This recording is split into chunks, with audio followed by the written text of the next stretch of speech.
तो स्टूडेंट्स, अब हम बात करेंगे एक्सरसाइज 8.1 के बारे में। इससे पहले मैं आपके सामने एक वीडियो पब्लिश कर चुका हूं जिसमें ट्रिग्नोमेट्री के बेसिक कंसेप्ट के बारे में मैंने आपको बताया। ठीक है, अब हम उससे रिलेटेड क्वेश्चंस करते हैं ताकि हमें और ज़्यादा अच्छी तरह समझ में आ जाए कि how to apply trigonometry in right angle triangle. तो शुरू करते हैं हमारी एक्सरसाइज 8.1। इस एक्सरसाइज में जो फर्स्ट क्वेश्चन है वो ये गिवन है कि in triangle ABC right angle at B. एक बात ध्यान रखिए, जब भी आप ट्रिग्नोमेट्री से रिलेटेड क्वेश्चन सॉल्व करें तो आप सबसे पहले राइट एंगल ट्रायंगल बनाएं। राइट एंगल ट्रायंगल से हमें बहुत ज्यादा हेल्प मिलेगी। तो हम यहाँ पे राइट एंगल ट्रायंगल बनाते हैं। ये हमारे पास राइट एंगल ट्रायंगल है। ये कहा हुआ है कि राइट एंगल है एट बी, तो बी पर राइट एंगल है, तो ये हमने शो कर दिया। ठीक है, एबी 24 सेंटीमीटर है, ये 24 सेंटीमीटर है और ये 7 सेंटीमीटर है। तो हमें sign A, cos A, sign सी और कॉस सी निकालना है। तो साइन ए और कॉस ए निकालने के लिए हमारे पास हाइपोटेनस का होना बहुत ज़्यादा जरूरी है, क्योंकि इस क्वेश्चन के अंदर हाइपोटेनस हमारे पास है नहीं। तो उसे कैसे सबसे पहले फाइंड करेंगे, ध्यान से समझिएगा कैसे सॉल्यूशन करना है। सॉल्यूशन के लिए आप सबसे पहले लिखेंगे इन ट्रायंगल एबीसी। ऑलवेज रिमेंबर, जहां पे राइट एंगल होगा वो वाला पॉइंट हमेशा ट्रायंगल में बीच में आएगा, यानी मिड में आएगा। ठीक है, तो ये हमेशा वैल्यू या सॉरी ये कह सकते हैं कि ये जो पॉइंट है वो हमेशा बीच में आना चाहिए, क्योंकि ये राइट एंगल ट्रायंगल यहाँ पे बना हुआ है। अब सबसे पहले we have given AB equals to 24 centimetre, BC equals to 7 centimetre. Then by using by Pythagoras theorem, by Pythagoras theorem, क्योंकि हमें निकालना है हाइपोटेन्यूस, तो हम इसको ऐसे लिखेंगे, ध्यान से देखिएगा, AC square equals to AB square plus BC square. अभी जो पाइथागोरस थ्योरम हम अप्लाई कर रहे हैं तो हमें बेस और परपेंडिकुलर से कोई मतलब नहीं है, हम सिर्फ नॉर्मल जो है थ्योरम अप्लाई कर रहे हैं। ठीक है, बाद में हम देखेंगे कि कौन सा हमें बेस लेना है, कौन सा हमें परपेंडिकुलर लेना है। तो AC square is equals to 24 square plus 7 square. It means 576 plus 49 625, ये AC स्क्वायर आ गया। यानी ये AC की वैल्यू √625 और AC की वैल्यू हमारे पास आ गई 25 सेंटीमीटर। ठीक है, अब सबसे पहले बात करते हैं कि किस तरह से हमें वैल्यू निकालनी है। साइन ए, फर्स्ट पार्ट आता है हमारे पास साइन ए। साइन ए यानी कि थीटा जो है वो ए पर है, ध्यान से समझिएगा। ऑलरेडी बता चुका हूं कि साइन ए का मीनिंग क्या है। थीटा यहाँ पर ए पर है। ठीक है, तो हमें थीटा बनाना नहीं है, दिमाग में रखना है कि थीटा कहाँ पर है। थीटा यहाँ है, राइट एंगल यहाँ, तो ये बेस हो गया और ये परपेंडिकुलर है और ये हाइपोटेनस जो हमने फाइंड किया है वो यहाँ लिख देते हैं। ठीक है, तो साइन का फॉर्मूला होता है परपेंडिकुलर अपॉन हाइपोटेनस। तो परपेंडिकुलर हमारे पास BC है तो हम BC लिखेंगे और हाइपोटेनस हमारे पास AC है तो हम AC लिखेंगे। ठीक है, ये चीज आपको याद रखनी है। फॉर्मूला तो आपको हर हालत में आना ही चाहिए कि साइन को किस तरह से रिप्रेजेंट करते हैं। तो BC हमारे पास 7 है और AC हमारे पास 25 है। तो साइन A की जो वैल्यू है वो आ गई हमारे पास 7/25, जो कि 1 से छोटी वैल्यू है। मैं आपको बता चुका हूँ इससे पहले वाली वीडियो में। ठीक है, अगर आपने वो वीडियो नहीं देखा है तो आप जाकर के उस वीडियो को देख सकते हैं। आई बटन पे मैंने लिंक दे दिया है, ध्यान से आप उसको अच्छी तरह से देखिए। साइन की वैल्यू हमेशा 1 से छोटी होती है। ठीक है, अब बात करते हैं cos A की। तो cos A जो कि बेस अपॉन हाइपोटेनस होता है, तो बेस हमारे पास AB है और हाइपोटेनस हमारे पास AC रहेगा 24/25। तो cos A की जो वैल्यू है वो आ गई 24/25, which is always less than 1। ठीक है, अब बात करते हैं साइन C की। तो साइन C निकालने के लिए अब ध्यान से समझिएगा। अब पहले तो इन दो पार्ट के अंदर एंगल A पर था, now this time angle line on point C। तो साइन C निकालने के लिए हम क्या करेंगे, थीटा यहाँ पर आ गया तो बेस ये हो जाएगा। थीटा और राइट एंगल जिस साइड पर होंगे वही बेस माना जाएगा। तो ये बेस है, परपेंडिकुलर ये है, परपेंडिकुलर पर हाइपोटेनस। तो साइन C के लिए हम लिखेंगे AB/AC। ये लिखना जरूरी है, 24/25। तो आपको समझ में आ गया होगा कि जैसे हमने एंगल को चेंज किया साइन की वैल्यू चेंज हो गई। एंगल A पर साइन की वैल्यू 7/25 थी, एंगल C पर साइन की वैल्यू 24/25 है, जो कि cos A के इक्वल आ गई। सिमिलरली cos C निकालना में तो बेस अपॉन हाइपोटेनस, बेस हमारे पास BC है और ये AC है, बेस हमारे पास 7/25, यानी कि ये cos C की वैल्यू आ गई। ठीक है, तो आई थिंक आपको समझ में आ गया होगा।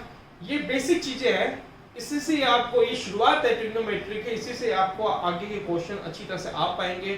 तो ध्यान से इस वीडियो को अच्छी तरह से समझते रहिए, देखते रहिए और ध्यान से समझिएगा ताकि आपको कोई प्रॉब्लम ना आए। तो शुरू करते हैं हमारा नेक्स्ट क्वेश्चन। तो स्टूडेंट्स, अब हमारा जो नेक्स्ट क्वेश्चन है उसमें ये गिवन है कहीं फिगर 8.13, यानी ये फिगर है, ये फिगर 8.13 है। इसमें हम फाइंड करना है tan p minus cot r, ठीक है, tan p minus cot r निकालना है। तो tan p यानी कि थीटा p पर है और कोट r का मतलब थीटा r पर है। तो सबसे पहले हम qr निकालते हैं। कैसे करेंगे ध्यान से देखिएगा। इन ट्राइंगल PQR ऑलवेज मैंने आपको कह दिया है कि Q जो राइट एंगल है वो बीच में आएगा। हमें गिवन है PR equals to 13 centimetre, PQ is equals to 12 centimetre. Then by using Pythagoras theorem, ये आपको लिखना पड़ेगा हर बार जब भी आप पाइथागोरस थ्योरम अप्लाई करेंगे। Pythagoras theorem, then PR square is equals to PQ square plus QR square। PR हमारे पास है वो 13 है, PQ हमारे पास है वो 12 है और ये हमें निकालनी है। 13 स्क्वायर, इसको यहाँ ले आते हैं, minus 12 square equals to QR square. अगर आप चाहो तो इन दोनों का स्क्वायर करके माइनस कर सकते हो, या फिर मैं यहाँ पर a plus B a minus B का फॉर्मूला लगा रहा हूँ, तो ऐसे भी हम कर सकते हैं जो कि इजी है। तो ये हो जाएगा 25 इंटू 1 इक्वल्स टू QR और स्क्वायर हटेगा तो यहाँ पर रूट आ जाएगा। तो QR की वैल्यू आ गई 5 सेंटीमीटर। तो ये हमारे पास 5 सेंटीमीटर है, ठीक है। अब हमें निकालना है tan p minus cot r। तो सबसे पहले हम tan p की वैल्यू निकाल लेते हैं। tan p, tan थीटा जो होता है वो परपेंडिकुलर अपॉन बेस होता है। तो tan p यानी कि थीटा p पर है, तो जब थीटा और राइट एंगल एक साइड पर आएंगे तो ये बेस हो जाएगा और इसके सामने थीटा के जस्ट सामने परपेंडिकुलर, तो परपेंडिकुलर तो हमारे पास QR है, बेस हमारे पास PQ है। तो tan p हो जाएगा 5/12, ठीक है। अब कोट r की बात करते हैं। कोट r यानी कि थीटा यहाँ पर आ गया, ठीक है। कोट जो होता है वो होता है बेस अपॉन परपेंडिकुलर, तो बेस हमारे पास QR है और परपेंडिकुलर हमारे पास PQ है। तो ये भी हमारे पास 5/12 आ जाएगा। हमें फाइंड करना है tan p minus cot r, यानी कि 5/12 माइनस 5/12 कैंसिल हो गया यानी कि 0, यानी कि इसकी वैल्यू जो है वो क्या है, 0, ठीक है। तो आई होप ये आपको समझ में आया होगा। ज़्यादा से ज़्यादा बेसिक करिए, बेसिक से आप इसको सॉल्व कर सकते हैं। प्रैक्टिस करते रहिए, ज़्यादा से ज़्यादा प्रैक्टिस करेंगे तो आप इस ब्रांच के अंदर परफेक्ट होते जाएंगे। फिर से रिपीट कर रहा हूँ, जितने आप क्वेश्चंस करेंगे ट्रिग्नोमेट्री के उतना आप इस ट्रिग्नोमेट्री में परफेक्ट होते जाएंगे। और मैं पूरी की पूरी उम्मीद के साथ कह सकता हूँ कि उसके बाद सबसे ज़्यादा इजी ब्रांच आपको यही लगेगी। तो बढ़ते हैं हमारे नेक्स्ट क्वेश्चन की ओर। गाइस, इस सीक्वेंस में हमारा जो नेक्स्ट क्वेश्चन है वो ये है कि साइन ए हमें गिवन है 3/4, तो हमें निकालना है cos a और tan a, ठीक है। तो सबसे पहले हम क्या करते हैं, एक ट्राइंगल बनाते हैं। इससे क्या है कि इजी रहेगा कैलकुलेशन के लिए और समझने के लिए भी। यहाँ ABC, देखिए ABC ट्राइंगल इसलिए लिया है क्योंकि साइन A गिवन है, ठीक है। अब आप A को छोड़ के राइट एंगल किसी को भी बना सकते हो। आप चाहो तो यहाँ C पॉइंट भी ले सकते हो, चाहो तो यहाँ पर B पॉइंट ले सकते हो। गलत नहीं है, बिल्कुल सही है, ठीक है। हाँ, A पे आप राइट एंगल नहीं बना सकते because it is given sine A equals to 3/4। A यहाँ पर एक्यूट एंगल है, ठीक है। तो ये हम राइट एंगल मान लेते हैं, ठीक है। सुविधा के लिए मैं A यहाँ ले लेता हूँ, ज़्यादा सही रहेगा, ABC, ठीक है। अब हमें साइन A गिवन है 3/4। साइन A सॉल्यूशन में स्टार्ट करने से पहले हमें गिवन है साइन A इक्वल्स टू 3/4। तो साइन थीटा जो होता है वो परपेंडिकुलर अपॉन हाइपोटेन्यूज होता है। साइन A यानी थीटा यहाँ पर है तो परपेंडिकुलर आपका यहाँ होगा और हाइपोटेन्यूज आपका यहाँ होगा, ठीक है। अब ध्यान से समझिएगा कि इसको कैसे सॉल्व करना है। ये बहुत इंपॉर्टेंट क्वेश्चन है। ऐसे क्वेश्चन जब आते हैं तो बहुत ज्यादा मिस्टेक्स होती है, उस मिस्टेक्स की वजह से बहुत ज्यादा नंबर कटने के चांसेस होते हैं। साइन A यानी 3/4।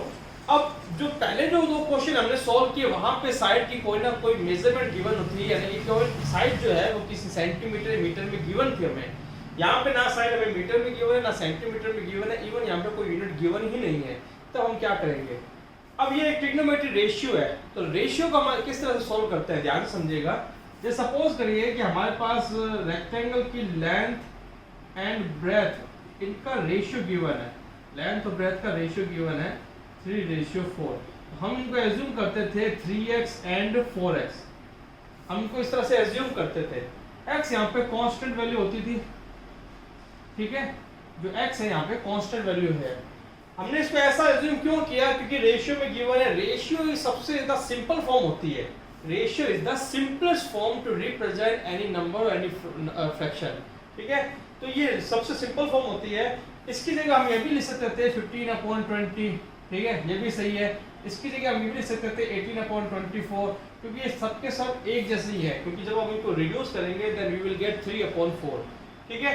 तो ये रेशियो जो है ये सबसे इजी वैल्यू, सबसे सिंपल वैल्यू होती है, इसके आगे हम इसको डिफाइन रिड्यूस नहीं कर सकते, इसीलिए हम क्या करेंगे यहाँ पर इस केस के अंदर हम इनमें कांस्टेंट एज्यूम करेंगे, ठीक है।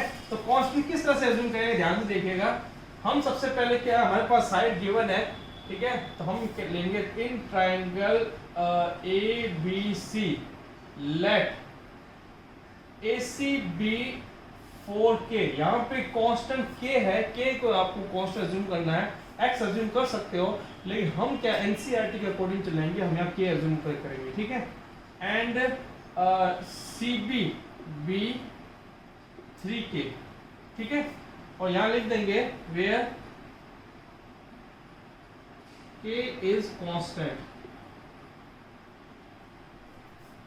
अब अगर आप डायरेक्ट लिखते हो, डायरेक्ट सॉल्व करते हो, 3/4 से डायरेक्ट सॉल्व करके निकालते हो, तो ये आपकी वैल्यू गलत हो जाएगी, नंबर कटने के चांसेस ज्यादा है। अब again by Pythagoras theorem, by Pythagoras theorem AC square equals to BC square plus AB square. तो AC की जो वैल्यू है वो 4K है, 4K square equals to BC हमारे पास 3K है और AB हमारे पास गिवन नहीं है, तो यहाँ से 4K whole square minus 3K whole square equals to AB square. यहाँ से 16K square minus 9K square equals to AB square, और AB की वैल्यू हो जाएगी रूट में 7K स्क्वायर, यानी कि AB जो आ जाएगा वो रूट 7K आ जाएगा, ठीक है। तो ये हमारे पास AB की वैल्यू आ गई, इसको हम ऐसे लिख देते हैं रूट 7K, यहाँ 4K हो जाएगा और यहाँ पे 3K हो जाएगा, ठीक है। अब हमें फाइंड करना है cos A। तो cos A जो होता है वो बेस अपॉन हाइपोटेन्यूस होता है, cos A यानी थीटा यहाँ पर है, तो बेस आपका AB है, तो AB upon hypotenuse AC, AB की वैल्यू रूट 7K है और AC की वैल्यू 4K है, तो ये से कैंसिल हो गया, रूट 7/4। देखिए वापस रेशियो की फॉर्म में आ गया, कांस्टेंट आपस में कैंसिल हो गए हैं, तो यहाँ से ये cos A की वैल्यू आ गई, ठीक है।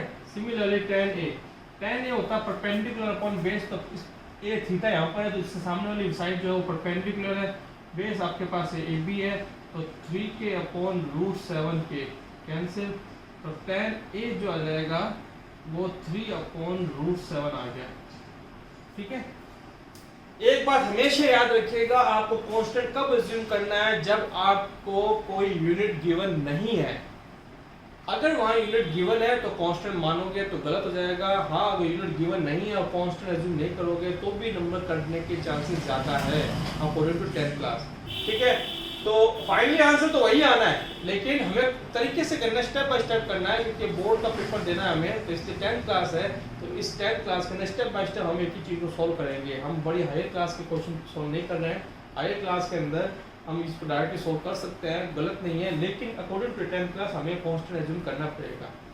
तो ये हमारा तीसरा क्वेश्चन हमें कंप्लीट होता है। आशा करते हैं क्वेश्चन आपको समझ में आ गया होगा। यहाँ पे हमारा इस ट्रिग्नोमेट्री एक्सरसाइज 8.1 का पार्ट 1 खत्म होता है। उम्मीद करता हूँ आपको समझ में आ गया होगा। नहीं समझ में आया तो वीडियो दोबारा आप रिवाइंड करके देख सकते हैं।